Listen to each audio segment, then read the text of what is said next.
Oi gente, aqui é o Neto, esse aqui é o canal Mil Páginas. Sabe quando você lê uma obra e aí você fala, nossa, mas tem uma ideia tão fenomenal por trás, por que eles conseguiram estragar isso completamente e transformar nessa bosta que eu tô lendo nesse momento?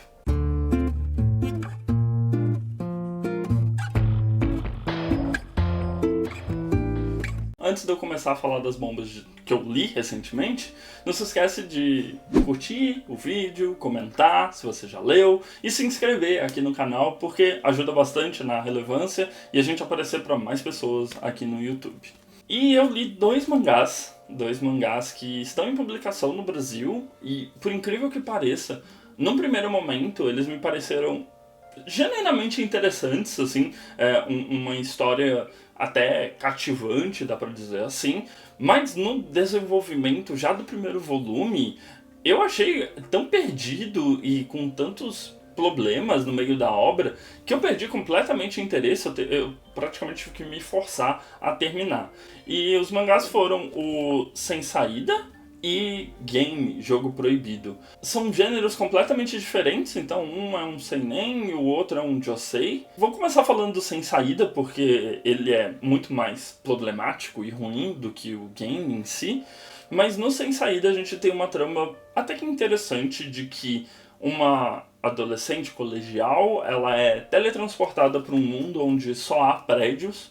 Os prédios eles são interconectados por pontes. E basicamente é um jogo de sobrevivência em que esses mascarados estranhos, igual esse aqui da capa, eles estão perseguindo as pessoas para matar elas. Seja forçando elas a cometerem suicídio, seja matando quando elas travam e não tem mais utilidade para o jogo. E a gente vai acompanhar a Yuki, que é teletransportada já nas primeiras páginas, testemunha um assassinato e descobre que não pode mais descer, né? Então os prédios eles vão, vamos supor, categorizando do quinto até o último andar, mas abaixo desse quinto andar eles não conseguem ir em direção à rua. É um mundo claramente mágico e fantasioso, dá pra dizer assim, em que quando ela olha lá de cima ela não vê nenhum tipo de movimento ocorrendo nas ruas, né? As ruas estão desertas e os prédios estão completamente vazios, e são todo tipo de prédio que você possa imaginar. Então tem prédios mais estudantis, tem prédios que estão em construção ainda, tem prédios executivos, né? De escritório mesmo. E aí a gente vai acompanhando a Yuki, que ela tá perdida, ela não entende o que tá acontecendo, ela só foi teletransportada para essa realidade e ela começa a ser perseguida por esse mascarado. Essa obra aqui, ela tem um argumento, né? Ou seja, o roteiro é do Tsuina Miura e a arte é do Takahiro Oba. Para mim, além de um roteiro fraco que não se mantém, porque no terceiro capítulo você meio que já está enjoado dessa temática de ela corre pro alto de um prédio, ela tem que tomar a decisão se ela vai enfrentar o mascarado ou se ela vai fugir para outro prédio. Às vezes a ponte tem segurança para ela passar, às vezes tem um outro mascarado esperando ela na outra ponte. Ela começa a lidar com o lance de será que eu me suicido? Será que eu mato alguém?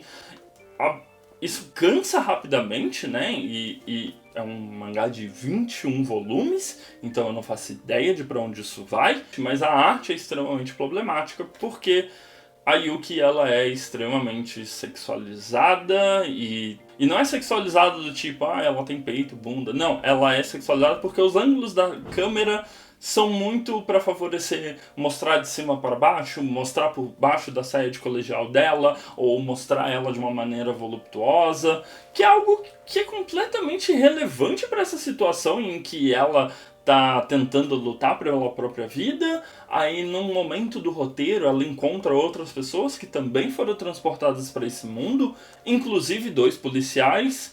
E aí um dos policiais mata o outro porque ele quer abusar sexualmente da Yuki e ele não poderia fazer isso no mundo real. Então meio que... sabe quando você lê e não sente o propósito na obra? Primeiro que é uma história que poderia ser resolvida facilmente em 5 volumes, em 6 volumes que seja, porque é basicamente só ela descobrir onde ela tá, resgatar o irmão mais velho dela, que ela acha que também foi pra esse mundo, e tentar meio que desvendar os segredos daquele lugar, mas eles vão estender isso por 21 volumes, em que a Yuki provavelmente vai se meter em situações cada vez mais... que o artista, né, o Oba, ele vai fazer de um jeito cada vez mais degradante para ela. Então eu só achei um desperdício de dinheiro isso aqui. Um adendo, essa obra ela saiu com aquele selinho que ela é imprópria para menores de 18 anos. Então, não é uma passação de pano, mas pelo menos está indicado que é só para maiores de 18 anos, pelo conteúdo de assassinato, gore e linguagem sexual. Aí agora a gente vai pra uma outra trama adulta, dessa vez um Josei, e eu fiquei um pouco decepcionado porque eu imaginava outra coisa, mas é o Game. Josei, assim como Seinen é uma trama voltada para o público masculino adulto, Josei são revistas específicas que têm histórias voltadas para o público feminino adulto, então seria para mulheres mais velhas. E o Game, o jogo proibido, da Mai Nishikata. Essa eu não acho tanto que é um desperdício de roteiro. Eu vejo algum valor nas obras, no que ela propõe de discussão dentro desse mangá, mas a realização dele é meio meia boca. O importante contexto é que a Mai, ela vem de obras shoujo, e aí ela foi convidada para escrever um josei, e ela escreveu o Game, Jogo Proibido, que narra a história desses dois personagens aqui da capa, que são trabalhadores, então eles têm ali na casa dos 20 e poucos anos, já são formados, já têm uma vida profissional em andamento, e a gente vai acompanhar a história do ponto de vista da Sayo Fuji, que é a mulher, e ela trabalha se eu entendi direito a função dela, é meio que um escritório de assessoria jurídica e contábil. É uma coisa meio fiscal que ela trabalha. E é muito engraçado porque o mangá já começa com uma cena de sexo em que ela tá transando com outro cara e o telefone toca e ela simplesmente para transando no meio. Ou melhor, ela nem para transando no meio, o cara continua transando com ela, mas ela começa a atender muito profissionalmente a ligação e isso meio que acaba a relação dela com esse homem. O mangá ele vai trazer muito essa questão de mulher no local de trabalho ou como mulheres fortes são vistas pela sociedade japonesa, então meio como frias e distantes, porque ela privilegia bastante a carreira dela.